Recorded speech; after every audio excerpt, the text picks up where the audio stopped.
Let's step back in time to the dark days of Nazi Germany, when Adolf Hitler's grip on power seemed absolute and unbreakable. Picture the top of the Nazi regime, a complex, rigid power structure with Hitler at the very center, surrounded by layers of loyal followers, party officials, and, perhaps most importantly, his highest-ranking military leaders. These generals weren't just strategic masterminds or battlefield commanders. They were expected to be unwaveringly loyal, living embodiments of Hitler's vision for his so-called Third Reich. The entire system was built on the idea that orders were to be followed, not questioned, and any hint of dissent could mean instant and brutal retribution, not just for you, but often for your family as well. In such an environment, trust was priceless, and betrayal was unthinkable. But here's the real twist in this story. Not every general who stood by Hitler's side truly believed in his cause, nor did they all support the catastrophic direction he was taking Germany. On the surface, they wore the uniforms, gave the Nazi salute, and sat dutifully in high-level meetings. Behind closed doors, though, some of these men were tormented by what they saw and the orders that were they were forced to carry out. Some struggled with deep moral conflicts, torn between their sense of duty as soldiers, their personal safety, and above all, their human conscience. A few, risking everything, secretly worked against Hitler from within his own trusted circle. The very people the dictator depended on to hold his regime together became the same ones whose covert actions would help unravel it. Understanding these generals and the impossible choices they faced lets us see the Nazi regime in a much more complex light. This isn't a simple story of good versus evil or black and white loyalties. It's about men caught at a terrible crossroads, trying to balance loyalty to their country, to their leader, and to their own sense of right and wrong. Their true feelings and secret actions weren't always obvious, even to those closest to them, making the realities of betrayal and resistance inside Hitler's inner circle even more astounding. Today, we're going to step inside this world and discover how supposed loyalty could hide desperation, defiance, and, in some cases, the seeds of the Reich's downfall. Let's go back to the early days of World War II and picture a man whose name became almost legendary in military circles, Heinz Guderian. Imagine the stuffy war rooms of 1930s Germany, where old traditions and dusty manuals still ruled. And then, suddenly, a sharp mind bursts onto the scene, ready to turn everything upside down. That's Guderian. He wasn't your average general. While other officers clung to slow, grinding trench warfare from World War I, Guderian saw a better way. He started to develop a radical new approach that would change the face of combat forever, an approach later known as Blitzkrieg, or lightning war. Guderian's big idea was, in a sense, breathtakingly simple. Combine fast-moving tanks, mechanized infantry, and concentrated air power into a single unstoppable force. Rather than letting armies slowly slog it out in muddy fields, Guderian wanted his troops to hit hard, move fast, and shatter enemy lines before they even knew what hit them. He studied the possibilities day and night, obsessing over new radios to keep tanks in constant communication, which, believe it or not, was a huge breakthrough back then, and dreaming up coordinated attacks that would leave the enemy confused and defenseless. This wasn't just a theory on paper either. Guderian fought hard for his ideas, debating senior officers who thought he was mad or reckless. But he never gave up. He wrote influential books, pressed for practical tank training, and soon his determination caught the attention of none other than Adolf Hitler himself. Now it's important to remember that in the late 1930s, Hitler was desperate for any advantage that could help Germany reclaim power after its defeat in World War I. He craved innovation and decisive victories. In this environment, Guderian's brash confidence and technical creativity made him a favorite. Hitler saw in Guderian an officer who could translate big dreams into crushing battlefield success. The two men developed a strong working relationship. Guderian was zealous and apparently loyal, and Hitler, hungry for glory, trusted him more than almost anyone else. Guderian was promoted rapidly, rising through the ranks of the Wehrmacht until he was one of the most powerful armored commanders in the country. When Germany unleashed its military might on Poland in 1939, and then on France soon after, It was Guderian's blitzkrieg tactics that delivered those shocking, rapid victories everyone remembers. Picture columns of German tanks racing across open country, striking hundreds of kilometers behind enemy lines, while dive bombers thunder overhead. The old, slow, drawn-out trench battles were gone. In their place was a terrifying new style of warfare, swift, daring, and absolutely devastating. Ordinary people in Germany saw this as undeniable proof of their army's superiority, and Hitler rewarded Guderian, putting yet more faith in his abilities. It's tempting to think of Guderian as just a military genius, a man obsessed with battle plans and technology. But what's easy to miss is just how closely his early success became entwined with Hitler's rise. The two men needed each other. Guderian offered the technical know-how, while Hitler gave him near-total support. In many ways, Guderian was the embodiment of Germany's idea of total war. He poured all his energy into making the Blitzkrieg work, and in those early years, his loyalty to Hitler seemed absolute. So if you look at Guderian's rise through the Wehrmacht and his contributions to Germany's early victories, it's clear why he was viewed as the irreplaceable father of Blitzkrieg. His blend of innovation and fierce dedication made him a pillar of Hitler's military machine, at least on the surface and at least for a time. But as we'll soon see, that relationship would become a lot more complicated as the war dragged on. Let's dive into the story of Gunther von Kluge, a man whose loyalty would be tested not just on the battlefield, but in his own conscience. Kluge was no ordinary general. As one of Hitler's most decorated field marshals, he was handed command of some of the Wehrmacht's largest armies during the most desperate phases of World War II. Early in the conflict, Kluge earned a reputation for being both a meticulous planner and a tenacious leader. He led troops in Belgium and France during the Blitzkrieg campaigns, quickly proving his value in fast-moving warfare. At first, like many in the German officer corps, Kluge showed unwavering professionalism and seemed to follow orders without question. This earned him Hitler's trust, and for a while, Kluge accepted the idea that serving his country also meant following Hitler's commands. But as the war dragged on and the Nazi military machine faltered, Kluge's perspective began to shift. He was placed in charge of Army Group Center during the brutal fighting on the Eastern Front, a command that forced him directly into the harsh realities of Hitler's flawed strategies. Kluge found himself in an impossible position, torn between his oath of loyalty as a soldier and his growing doubts about Hitler's orders, which began to seem increasingly reckless and disconnected from actual battlefield conditions. Imagine watching countless men being sacrificed for objectives that seemed unattainable, and realizing your superiors were either ignoring the facts or blinded by ideology. This was Kluge's daily reality. His internal conflict became most apparent during pivotal battles like Kursk, the largest tank battle in history. Kluge saw clearly that Hitler's obsession with holding territory at any cost was a disaster in the making, leading to unnecessary losses and missed opportunities to retreat or regroup. In private meetings with fellow generals, Kluge voiced his reservations, expressing concerns about Hitler's refusal to allow strategic withdrawals or to adapt to the changing tides of war. Even so, he remained outwardly loyal, continuing to follow orders and maintain his facade as a steadfast commander.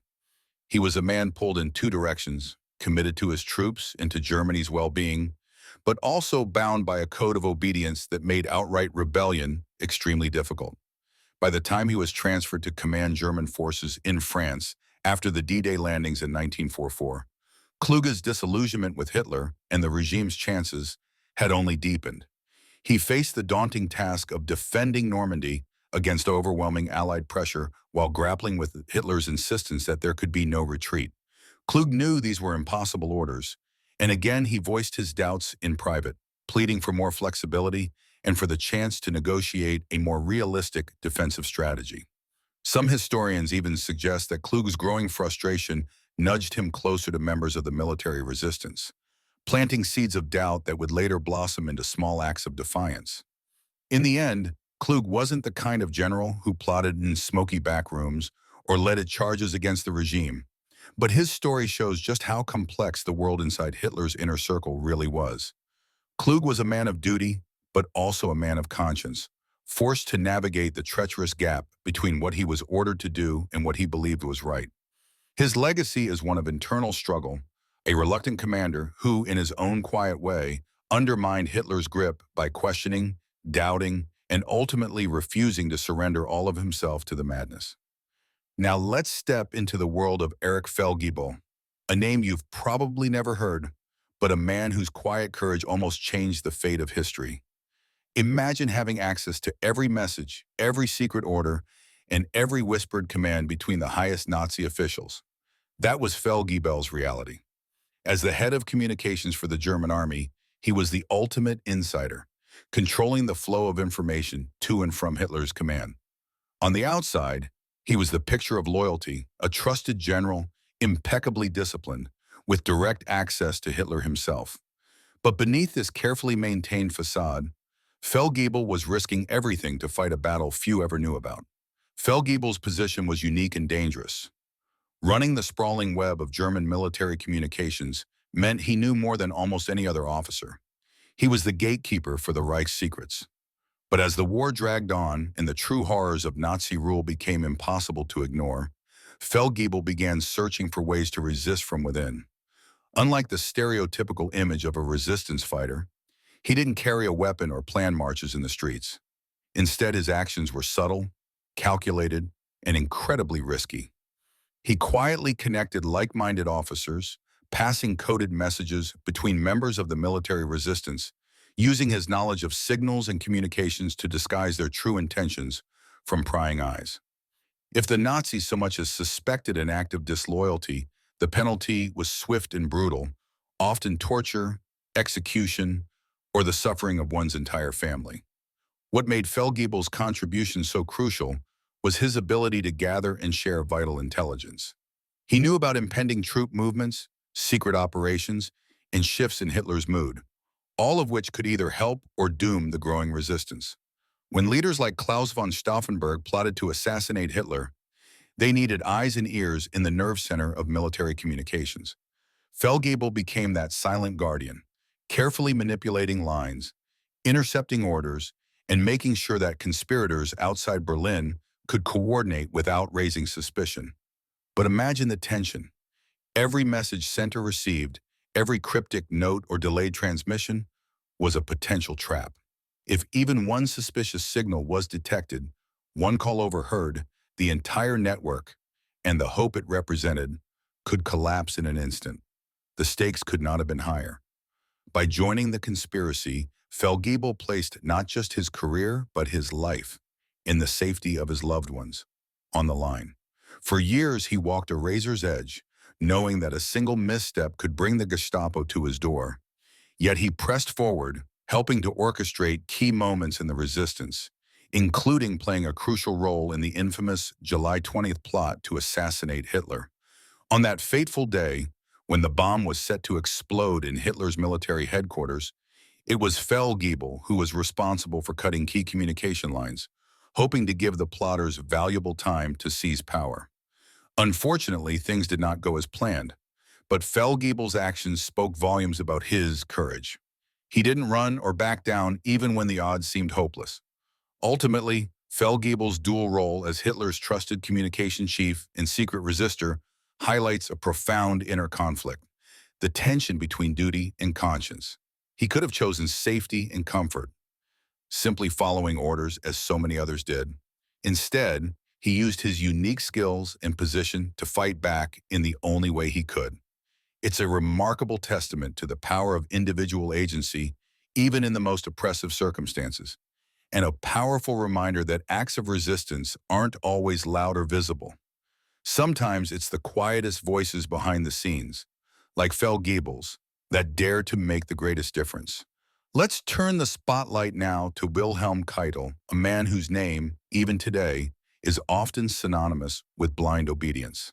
Keitel's story isn't just one of military ranks and orders. It's about the relentless tug-of-war between loyalty and conscience, and the tragic cost of always saying yes when sometimes the right answer is no. When we look at Keitel's career, it's easy to see why Hitler trusted him so deeply. Rising steadily through the German military, Keitel became the chief of the Armed Forces High Command, one of the most powerful military posts in Nazi Germany. To most, he appeared the very model of a loyal servant. He carried out Hitler's orders swiftly, rarely questioning or challenging his decisions, no matter how drastic or brutal they became. This unwavering loyalty made him indispensable to Hitler and, in many ways, made him the Reich's ultimate loyalist. But what happens when loyalty demands you cross the lines of right and wrong? For Keitel, that was a daily reality. As the top military advisor and a close confidant of Hitler, he found himself facing orders that grew ever more ruthless. From approving the invasion of neighboring countries to authorizing the harshest punishments for resistance, Keitel almost never pushed back. Often he signed off on decrees that led to real human suffering, like the so-called Night and Fog Directive, which allowed for the secret arrest and disappearance of anyone suspected of opposing the regime.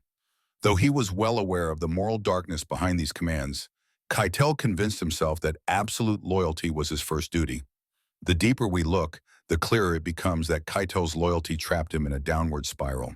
He started as a respected career officer, someone who had dedicated his life to Germany's military tradition. But as the war took its terrible course, he watched up close the consequences of Hitler's decisions and his own endorsements of those decisions. People around him began to question the dictator, to doubt whether following orders was still the right thing to do. Some, as we'll explore with others in this story, found ways to resist or undermine Hitler from within. Yet Keitel, even as the evidence of destruction mounted, clung ever tighter to the idea that loyalty, no matter the cost, was paramount. And that's what makes Keitel such a tragic figure. On one hand, you can see why someone in his position would feel trapped. The fear of reprisal, the culture of obedience, the sense of duty to his country, all powerful forces that shaped his every move. But on the other hand, Keitel's unyielding support for Hitler meant he compromised his own moral compass again and again.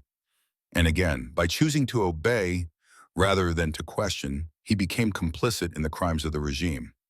His story isn't just a military biography, it's a lesson in how blind loyalty, when placed above humanity and ethics, can lead even the most trusted and respected individuals down a path of irreversible consequences. In the end, Keitel's ultimate loyalty to Hitler left him judged not as a hero, but as a cautionary tale, a reminder that doing what you're told is not always the same as doing what is right. On a hot July day in 1944, the heart of Nazi Germany pulsed with a tension that few outsiders truly understood. Deep inside Hitler's heavily guarded East Prussian headquarters, known as the Wolf's Lair, a group of disillusioned German officers, including some of his most senior generals, decided to risk everything. They had watched Hitler's brutal campaigns unravel, witnessed the destruction brought upon their nation, and realized the war was all but lost. For them, this wasn't just about winning or losing. It was about conscience, about trying to end the horror that had consumed Germany and all of Europe. The event that unfolded would come to be known as the 20 July Plot, or Operation Valkyrie, the most daring and significant attempt to kill Hitler and bring down the Nazi regime from within. The key moment came late in the morning of July 20th. Colonel Klaus von Stauffenberg, himself a decorated officer who had turned sharply against Hitler, smuggled a briefcase packed with explosives into the conference room where Hitler was meeting his top aides. Among the attendees that day were men like General Wilhelm Keitel and General Alfred Jodl, members of Hitler's innermost military circle. The plan was perilous: assassinate Hitler, seize control of the government, and negotiate peace with the Allies before Germany was utterly destroyed. Stauffenberg excused himself after placing the briefcase under the heavy oak table close to where Hitler was standing. Minutes later, the bomb detonated with a deafening roar, blowing out windows and killing 4 men. But almost by a twist of fate, Hitler survived, with only minor injuries. Someone had unknowingly shifted the briefcase moments earlier, shielding Hitler from the worst of the blast. As news spread that Hitler was alive, panic and confusion erupted among the conspirators. The resistance plan relied entirely on Hitler's death. Only that could break the powerful spell he held over the army and the German people. Instead, loyal officers, horrified and enraged by the assassination attempt, rapidly closed ranks. Countless phone calls and hurried meetings followed, as it became clear that the coup had failed. Generals suspected of involvement had to act swiftly to save themselves, while others doubled down on their loyalty to the Führer. The aftermath was swift and brutal. Hitler, furious that his own high command had plotted against him, unleashed a wave of retribution. The infamous Gestapo, Germany's secret police, hunted down everyone involved, officers, politicians, and even their families. Over 7,000 people were arrested and nearly 5,000 executed in gruesome fashion, among them many respected generals. General Erich Feldgiebel, who had risked everything by cutting off communications to aid the coup, was caught and hanged. Field Marshal Gunther von Kluge, suspected of sympathy for the plot, was recalled, interrogated, and ultimately driven to suicide by the sheer weight of Hitler's suspicions. Even those like Heinz Guderian, steadfast in public loyalty but quietly critical of the regime, found themselves under increasing scrutiny. The failed 20 July plot sent shockwaves through the German military. It revealed the deep cracks in the high command, how even those closest to Hitler were willing to embrace treason in an effort to end the war and the atrocities committed in its name. The plot's collapse made Hitler more paranoid and ruthless than ever, purging any who might stand against him. Yet for the world, and for history, the courage of these conspirators stood out. It proved that not all within Hitler's circle were lost to conscience, that some, even while forced to wear the uniform of the Reich, dared to resist the monster at its heart, risking everything and paying the ultimate price. When we step back and look at the lives and choices of Hitler's highest-ranking generals, it's clear that their stories are far from straightforward tales of loyalty or betrayal. Each of these men, Guderian, von Kluge, Feldgiebel, and Keitel, faced enormous pressure and impossible decisions, trapped within a brutal and unforgiving system. For some, like Guderian and Keitel, unwavering loyalty to Hitler brought professional security, but at the cost of their morals and ultimately their legacies. Others, like von Kluge and Feldgiebel, found the courage to resist, even if that meant risking everything everything, including their lives and the lives of their families. What's really striking when we reflect on these complex figures isn't just the actions they took, but the reasoning and inner conflict behind each decision. On the one hand, there was the deeply ingrained sense of duty to their country, to their comrades, and to the military institution itself. Many of them genuinely believed at first that supporting Hitler was synonymous with serving Germany. But as the war dragged on and Hitler's demands became more erratic and ruthless, a very different duty began to make itself felt. A duty to conscience, to truth, and even to humanity. Imagine for a moment how isolating it must have been for a general to find himself at odds, not only with his leader but also with the system that surrounded him. It was more than just a question of professional risk. The cost of opposing Hitler was often death, torture, or seeing your loved ones suffer, and yet some chose to act anyway, planting the seeds of resistance, passing crucial messages, or even participating in attempts to end Hitler's rule. Others, despite their doubts, stayed loyal, perhaps out of fear, out of loyalty to their men, or simply because they could not see any other path forward. What these stories remind us is that loyalty isn't always a virtue, and betrayal isn't always a vice. Sometimes, the bravest act of loyalty is to stand against the very forces you once served, especially when those forces have turned destructive. The generals who secretly resisted Hitler show us that human beings can harbor conflicting loyalties to their leaders, to their country, but also to what is right. Their moral struggles underline a powerful lesson from history, one that still matters today. Conscience, even in the darkest of times, can light the way toward resistance, redemption, and eventually the truth. So as we look back on these complicated lives, we're reminded that real courage often means daring to ask hard questions, even when doing so comes with the greatest risks of all.